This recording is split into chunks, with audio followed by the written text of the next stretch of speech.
There is a law of thinking, and we are beginning to learn about it. And it is like a computer. If you have this gorgeous computer put in front of you, and you don't know what to do with it, it's a piece of junk. But if you learn the language of the computer, miracles happen. And that is what the law of thinking is.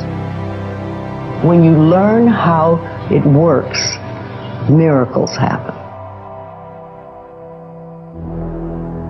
What you think and what you believe is what will come true for you. Your thoughts create your life.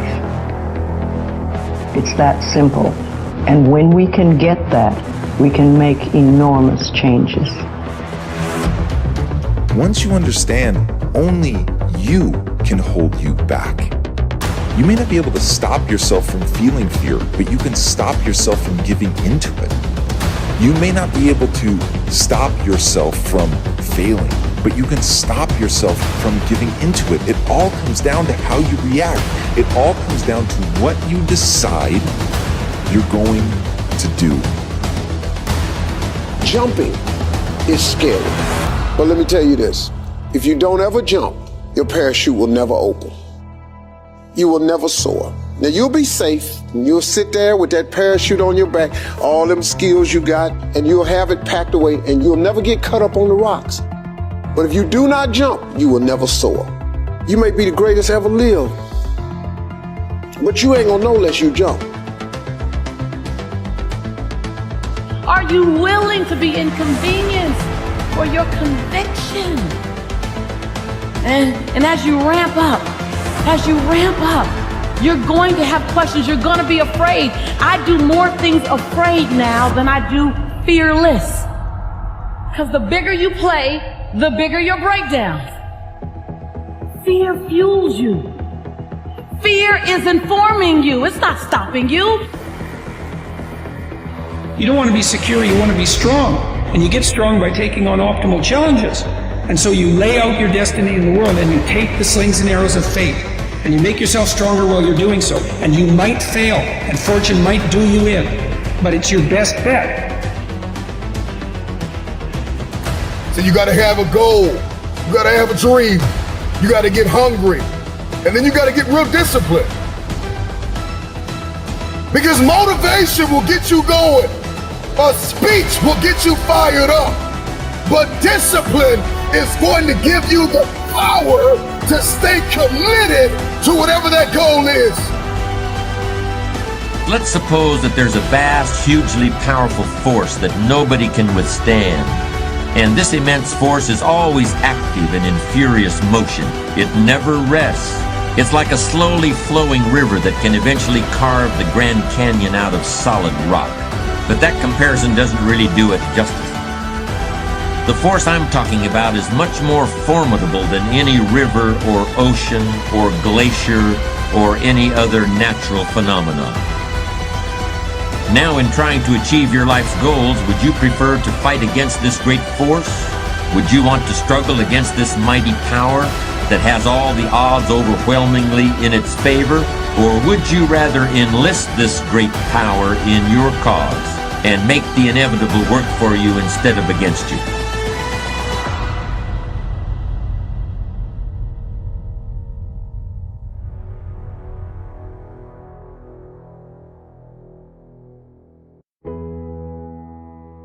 You have to understand why you're going through the period that's causing you to make you want to give up.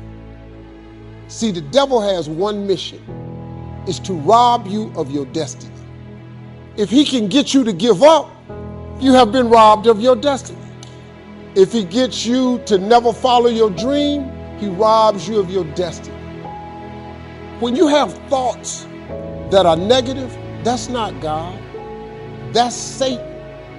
You got to get focused, man. You got to understand that this hard time that you're going through prepares you for the life God has for you. All the hard times, everything you ever thought you would not make it through, you got past it. Now, if you're currently going through something right now, guess what? You're going to get past that too. Got to take care of yourself. Do not neglect to take care of yourself. Good phraseology used in the Bible. Treat your body like a temple. It's a good phrase. Treat your body like a temple, not a woodshed. It's the only place you've got to live currently. Key phrase. Some people don't do well because they don't feel well. They've got the gifts, they've got the skills. They don't have the vitality. Key phrase. Vitality is a major part of success. Vitality. I know a guy that raises racehorses. I'm telling you, the guy feeds his horses better than he feeds himself.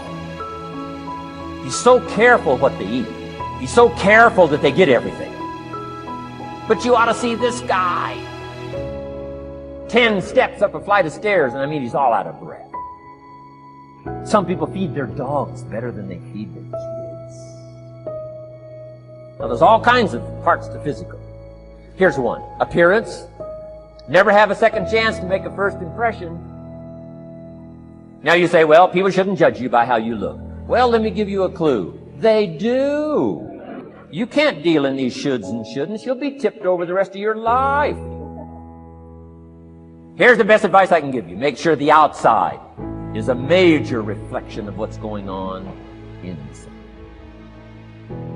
You know, Don Shula, the coach of the old Miami Dolphins, he said it's the start that stops most people. And he's right. It is the start that stops most people. They're always going to get ready, to get set, to get going. What we've got to do is, boom, just like that, move into action. See, if you don't get started, you're never going to get finished. How do we do that? Start early. I believe when you wake up, you should get up. The second you wake up, get your feet hit the floor. Move into action. And you know, you'd be wise if you sit down at night before you go to bed and write down 6 goal-achieving activities. Now, that isn't go to the store, or go to the bank, or get to cleaning. It's not that. These are goal-achieving activities. Write down 6 of them. And when you wake up in the morning, you move into action. You know where you're going to go. You don't even have to think about it. Step into action and get on the first one. When you get it done, forget it and go to the second one. Don't think about the first one. Focus on 2. Don't even think about 3. When you get 2 done, go to 3. But knock them off one at a time. If you don't get them all done, just move them over on to the next day.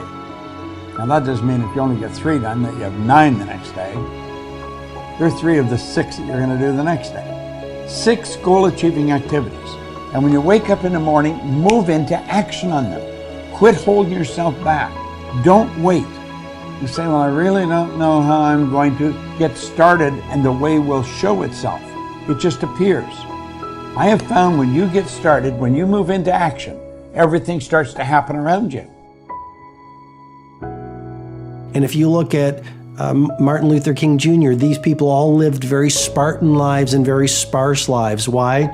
Because they really didn't care about accumulating things. They were on a monomaniacal mission to free the population that they were serving. It's not about accumulating things if you really want to be a hero of history. It's about finding some kind of a fiery cause that fuels your passion and that brings on your talent for the benefit of helping as many people as possible. And in my work, I call that a cause. In my work, I call that a monomaniacal mission. And you know, you don't have to be a Nelson Mandela or a Mother Teresa to live like this. You can be a school teacher who says, you know what, here's the higher mission I want to dedicate the rest of my career to, and it's educating young people to believe in themselves and to capitalize on their skills so they do great things in their lives and their benefit to the world. You could be a baker and understand that, you know what, your cause could be every single person who comes in this bakery, I will leave them better than I found them, because every day is an opportunity to lift another human being and to radiate optimism and to model possibility. You could be a taxi driver, you could be a firefighter. I don't know what you do, but the difference between a victim and a leader is a victim sees a job as a job and a leader sees a job as a cause. And that really is a game-changing insight. If you say, you know what, I might not be leading millions, but I am leading a team at the office, or I am leading my family, or I'm I'm not leading anyone, but I'm a human being, and I have the capacity to walk out into the world. And in a world where a lot of people are closed and a lot of people are negative and a lot of people have walls, you can stand for possibility, and you can stand for high energy, and you can stand for hope, and you can stand for love. And that's a really profound responsibility and opportunity you have on your shoulders today.